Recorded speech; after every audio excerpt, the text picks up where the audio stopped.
एक बड़ी प्राचीन कथा है, शायद तुमने कभी पढ़ी हो तो भी तुम समझ ना पाए होगे, क्योंकि वो कहानी इस ढंग से कही गई है कि उसे अज्ञानी पढ़ें तो मनोरंजन समझें, ज्ञानी पढ़ें तो जीवन का परम रहस्य बन जाए। तुमने बैताल पच्चीसी का नाम सुना होगा। तुम कभी सोच भी नहीं सकते कि वो भी कोई ज्ञानियों की बात हो सकती है, बैताल पच्चीसी। पर इस देश ने बड़े अनूठे प्रयोग किए हैं। इस देश ने ऐसी किताबें लिखी हैं जिनको बहुत तलों पर पढ़ा जा सकता है, जिनमें परत दर परत अलग अलग अर्थ हैं, जिनमें एक साथ 2, 3, 4 और 5 अर्थ दौड़ते रहते हैं, जैसे एक साथ 5 रास्ते चल रहे हों, पैरेलल, समानांतर। तो जिसकी जो सुविधा हो, एक छोटा बच्चा भी बैताल पच्चीसी पढ़ के प्रसन्न होगा और परम ज्ञानी भी पढ़ के प्रसन्न होगा। खोजी को मार्ग मिल जाएगा, पहुंचे हुए को मंजिल की प्रतिभिज्ञा होगी। जो नहीं खोजी, नहीं पहुंचा हुआ है, उसके लिए सिर्फ चित्त का मनोरंजन होगा, वो भी क्या कम है, थोड़ी देर को मन बहलाव हो जाएगा। बैताल पच्चीसी की पहली कथा है। 25 कथाएं बड़ी अद्भुत हैं, लेकिन पहली तुमसे कहता हूं। पहली कथा है कि सम्राट विक्रमादित्य के दरबार में एक फकीर आया। सुबह का वक्त था। रिवाज के अनुसार लोग सम्राट को भेंट चढ़ाने सुबह सुबह आते थे। उस फकीर ने भी एक जंगली सा दिखाई पड़ने वाला फल सम्राट को भेंट किया। सम्राट थोड़ा मुस्कुराया भी। इस फल को भेंट करने के लिए इतने दूर आने की जरूरत भी क्या थी, लेकिन फकीर है, फकीर के पास कुछ और हो भी नहीं सकता, तो उसने स्वीकार कर लिया। पास में बैठे वजीर को वो देता जाता था जो भी भेंट आती थी, उसने उसे दे दिया। ये क्रम 10 वर्षों तक चला। वो फकीर रोज सुबह आता और रोज वही उसी तरह का फिर एक जंगली फल ले आता। 10 वर्ष, और रोज सम्राट वजीर को फल दे देता। न तो उसने कभी पूछा, क्योंकि सैकड़ों सुबह भेंट लेने वाले देने वाले लोग थे, फुर्सत भी ना थी, समय भी ना था, और इस फकीर से पूछने जैसा भी कुछ नहीं लगा। पर एक दिन पास ही सम्राट का पाला हुआ बंदर भी बैठा हुआ था, और सम्राट ने वजीर को फल न दे के बंदर को दे दिया। बंदर ने फल खाया और उसके मुंह से एक बहुत बड़ा हीरा जो फल में छिपा था नीचे गिर गया। सम्राट तो चौंका, इतना बड़ा हीरा तो उसने देखा भी नहीं था। वजीर से कहा कि बाकी फल कहां है? वजीर ने ये सोचा था कि जंगली फल है, पर फिर भी उसने सोचा कि सम्राटों के पास संभल के रहना पड़ता है, तो एक तलघरे में वो फेंकता जाता था, क्योंकि फलों का करोगे क्या, जंगली थे, खाने योग्य भी नहीं लगते थे, स्वाद भी ठीक नहीं था। तलघरा खोला गया, भयंकर बदबू से भरा था, क्योंकि सारे फल सड़ गए थे, लेकिन उन सड़े हुए फलों के बीच हीरे चमक रहे थे। ऐसे हीरे कभी सम्राट ने देखे नहीं थे। फकीर को कहा कि ये क्या राज, तुम क्या चाहते हो, किस लिए तुम 10 साल से ये भेंट ला रहे हो, और मैं कैसा अज्ञानी कि मैंने कभी देखा भी नहीं, मैंने समझा जंगली फल है। उस फकीर ने कहा, होश ना हो तो जिंदगी ऐसे ही चूक जाती है। दूसरी समानांतर अर्थ की धारा शुरू होती। उस फकीर ने कहा, रोज ही जिंदगी लाती है, लेकिन जंगली फल समझ के तुम फेंकते चले जाते, और हर फल के भीतर हीरा छिपा है जैसा तुमने कभी देखा नहीं। खैर, जो हुआ हुआ, अब पीछे की तरफ मत जाओ, अन्यथा फिर तुम चूक जाओगे, और आगे की तरफ भी मत दौड़ो, क्योंकि मैं देखता हूं सपने दौड़ रहे हैं, क्योंकि इतने हीरे, दुनिया के तुम सबसे बड़े सम्राट हो गए। आगे भी मत जाओ, पीछे भी मत जाओ, मैं कुछ और तुमसे कहना चाहता हूं, वो सुन लो। सम्राट सजग होकर बैठा। ये आदमी कोई साधारण नहीं, अब तक समझे कि फकीर। जिंदगी साधारण नहीं है, और जिंदगी ने तुम्हें जो दिया है वो बिल्कुल असाधारण, लेकिन तुम्हें होश नहीं। तुम हंसोगे कि 10 साल तक ये आदमी क्यों बेहोश रहा। तुम कई जन्मों से हो। राजा वीर विक्रमादित्य तुम भी हो। हजारों साल से तुम ऐसे ही बैठे हो और जिंदगी रोज फल दिए जा रही। हर पल छिपा हुआ जीवन का हीरा तुम्हारे पास आता। अब ये कोई साधारण आदमी ना था। राजा संभल के बैठ गया। उसने कहा कि कहो, तुम्हारी एक एक बात सुनने जैसी। उसने कहा कि मैं 10 वर्ष से आ रहा हूं इसी प्रतीक्षा में कि किसी दिन तुम जागोगे, क्योंकि मैं एक ऐसा आदमी चाहता हूं जो वीर हो, वो तुम हो। इसलिए विक्रमादित्य का नाम है वीर विक्रमादित्य। सिर्फ 2 आदमियों को भारत ने वीर कहा है, एक महावीर को, एक विक्रमादित्य को।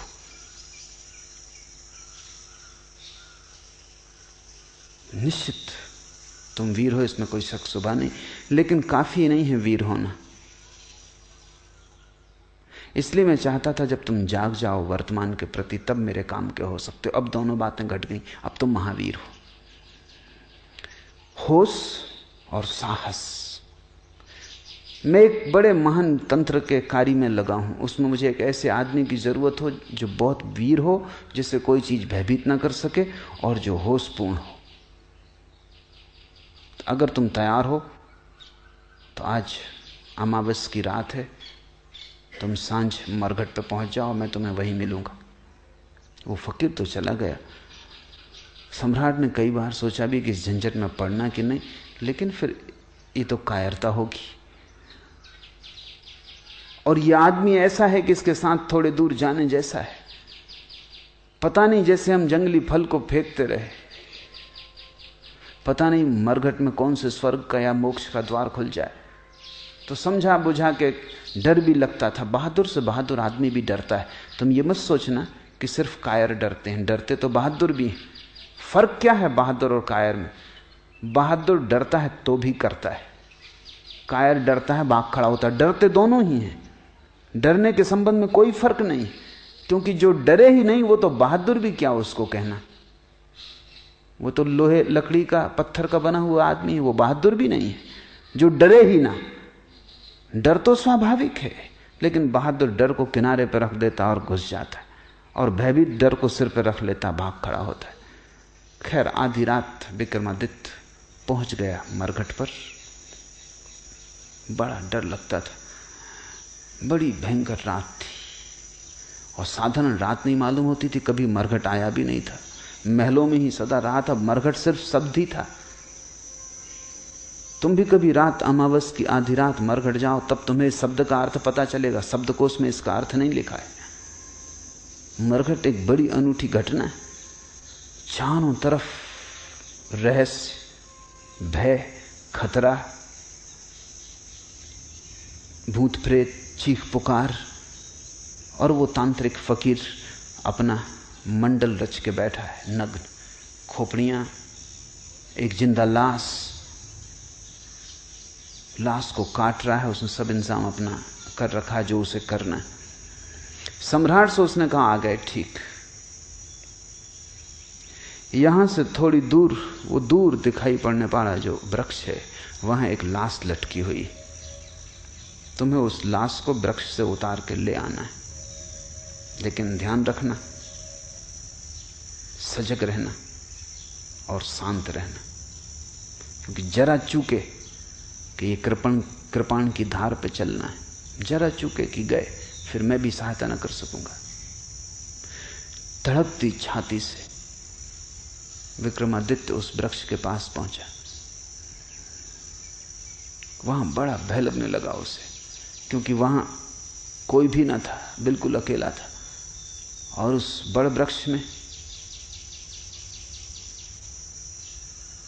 लाशें लटकी हुई थी, एक नहीं 25।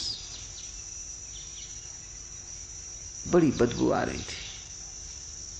किसी तरह नाक को अवरुद्ध करके वृक्ष पर चढ़ा। हाथ पैर कप रहे थे, वृक्ष पर चढ़ना मुश्किल था। किसी तरह उस लाश की डोरी काटी। वो लाश जमीन पे धम से नीचे गिरी। न केवल गिरी, खिलखिला के हंसी। विक्रमादित्य के प्राण छूट गए होंगे। सोचा था मुर्दा है तो जिंदा मालूम होता है, और जिंदा भी अजीब हालत में है। घबराया हुआ नीचे आया, और उससे पूछा, क्यों हंसे, क्या मामला है? बस इतना कहना था कि लाश उड़ी, वापस जाके वृक्ष से लटक गई। और लाश ने कहा कि शांत होना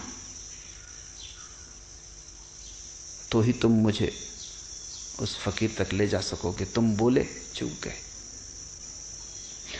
दोबारा लाश को काट के नीचे लाया। बड़ा मुश्किल था चुप रहना, क्योंकि जब आदमी को भय लगता है तब वो कुछ बोलना चाहता, बोलने से भी थोड़ी राहत मिलती। गीत गुनगुनाने लगता है, थोड़ी हिम्मत बढ़ती, मंत्र पढ़ने लगता है, राम राम जपने लगता है, कोई सहारा चाहिए। अब बोलना भी नहीं, शांत भी रहना, भयंकर सन्नाटा और चारों तरफ मौत। शायद आदमी इसीलिए अतीत की सोचता है, भविष्य की सोचता है, क्योंकि डरता है। वर्तमान के क्षण में जीवन भी है और मौत भी, दोनों। क्योंकि वर्तमान में ही तुम मरोगे हो, वर्तमान में ही जीते हो। न तो कोई भविष्य में मर सकता है, न भविष्य में जी सकता है। तुम भविष्य में मर सकते हो, जब मरोगे तब अभी और यहीं वर्तमान के क्षण में मरोगे। आज मरोगे, कल तो कोई भी नहीं मरता। कल तो मरोगे कैसे, कल तो आता ही नहीं। जब मर नहीं सकते कल में, तो जियोगे कैसे? कल का कोई आगमन ही नहीं होता, कल है ही नहीं। जो है वो अभी और यहां। बोले कि चूक जाते हो, सोचे कि चूक जाते हो। बड़ा कस के उसने अपने को रोका। आदमी बहादुर था। मुर्दा नीचे फिर से काट के गिर पड़ा। भयंकर खिलखिलाहट की आवाज आई, छाती कँप गई। नीचे उतरा, मुर्दे को कंधे पर रखा, चलने लगा। मुर्दे ने कहा, सुनो, राह लंबी, रात अंधेरी, और तुम्हारा बोझ हल्का करने के लिए एक कहानी कहता हूं। ऐसी पहली कहानी। उसने कहा कि 3 युवक थे, ब्राह्मण।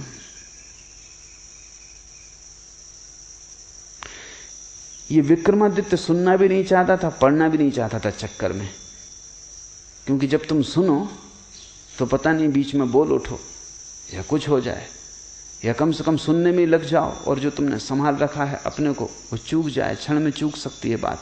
मगर इससे नहीं कहना भी ठीक नहीं, क्योंकि नहीं कहते ये लाश उठेगी और फिर वृक्ष पर चढ़ना पड़ेगा, फिर काटो। तो वो चुप ही रहा और वो मुर्दा कहानी कहने लगा। उसने कहा, एक गुरु के आश्रम में 3 युवक थे। तीनों ही गुरु की लड़की के प्रेम में पड़ गए।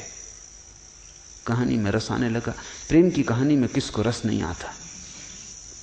विक्रमादित्य थोड़ा बेहोश होने लगा। संभाल रहा है, लेकिन उत्सुकता जग गई, जिज्ञासा की, फिर क्या हुआ? तीनों एक से थे, योग्य थे, अप्रतिम थे, प्रतिभाशाली थे। गुरु मुश्किल में था कि किसको चुने। युवती भी मुश्किल में थी कि किसको चुने। कोई उपाय न देखकर युवती ने आत्महत्या कर ली।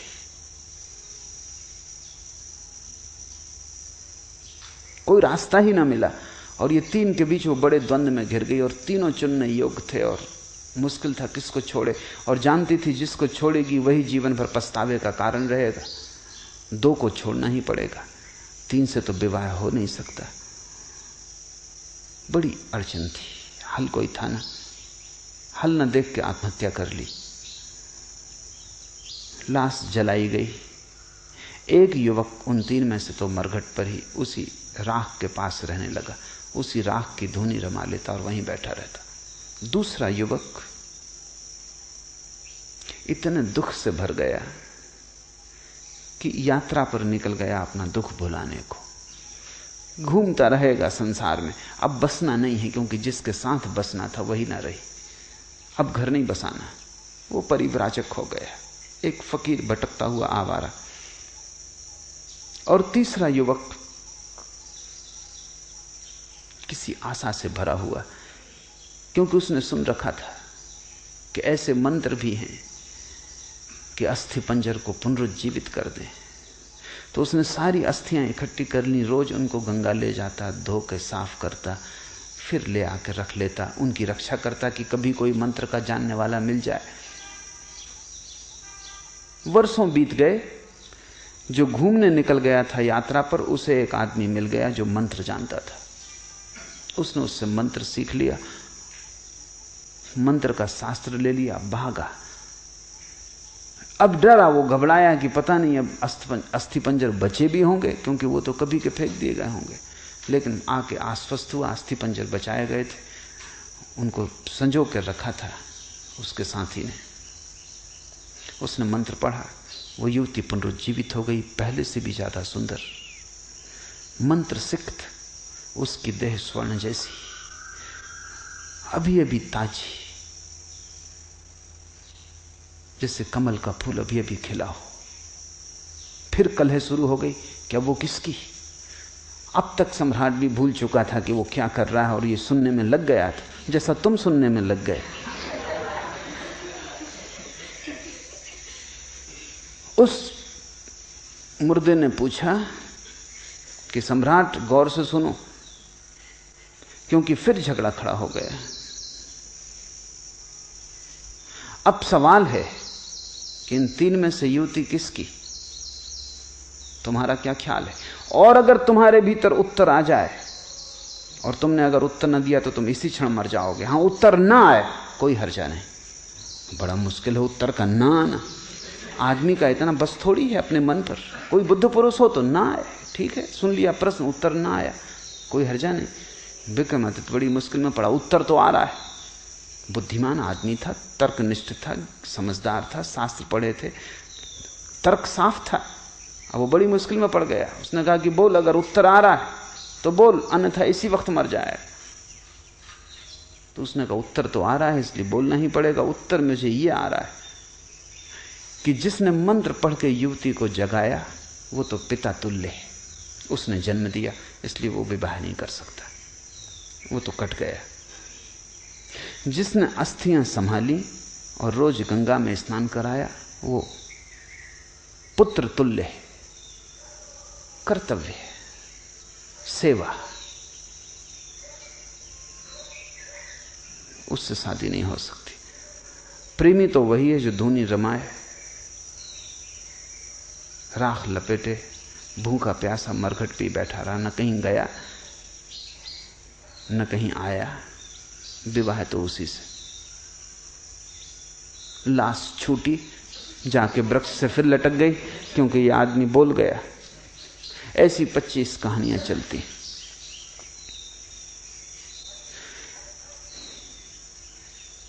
जीवन में तुम चूकते हो जब भी मूर्छा पकड़ लेती, जब भी तुम होश खो देते हो, जब भी जागे हुए नहीं होते, तत्क्षण जीवन का सूत्र हाथ से छूट जाता है। जब भी तुम जरा से अशांत हो जाते हो, विचार की तरंगें चल जाती, तभी जीवन का सूत्र हाथ से छूट जाता है। क्योंकि विचार की तरंग और तुम वर्तमान से च्युत, इधर उठी तरंग, उधर तुम हटे वर्तमान से। वो विक्रमादित्य हार गया। वो फिर ऐसी 25 कहानियां चलती हैं पूरी रात, और हर बार चूकता जाता है, हर बार चूकता जाता है। 25वीं कहानी पर संभल पाता है। हर कहानी में ज्यादा हिम्मत बढ़ती है, साहस बढ़ता है, ज्यादा देर तक रोकता है, ज्यादा देर तक विचार की तरंगें नहीं अंकंपित करती। 25वीं कहानी आते आते कहानी चलती रहती है। विक्रमादित्य सुनता रहता है, भीतर कुछ भी नहीं होता। जीवन एक तैयारी है। यहां बहुत कुछ है तुम्हें उलझा लेने को। बाजार है पूरा, मीना बाजार। वहां सब तरफ बुलावा है, उत्सुकता को, जिज्ञासा को, मनोरंजन को। प्रश्न है, विचार की सुविधा है, सोच विचार का उपाय है, चिंता का कारण है, सब तरह के उलझाव हैं। अगर तुम इस सारे संसार से ऐसे गुजर जाओ जैसे विक्रमादित्य उस मरघट से बिना बोले चुप और जागा हुआ 25वीं कहानी पे गुजर सका, तो ही तुम वर्तमान क्षण की अनुभूति को उपलब्ध होगे। अन्यथा तुमने वर्तमान जाना ही नहीं है। तुम वर्तमान से गुजरे जरूर हो, क्योंकि और कोई जगह नहीं जहां से तुम गुजरो, लेकिन बेहोश सोए हुए गुजरे हो। या तो अतीत में खोए हुए गुजरे हो, या भविष्य में डूबे हुए गुजरे हो। वर्तमान से तुम्हारा कभी तालमेल नहीं बैठा, वर्तमान से संगीत नहीं छिड़ा, वर्तमान के साथ स्वर नहीं मिले। वर्तमान से स्वर मिल जाएं, तुम पाओगे एक ही है, अनेक उसके रूप ही। एक है सागर, अनेक हैं लहरें।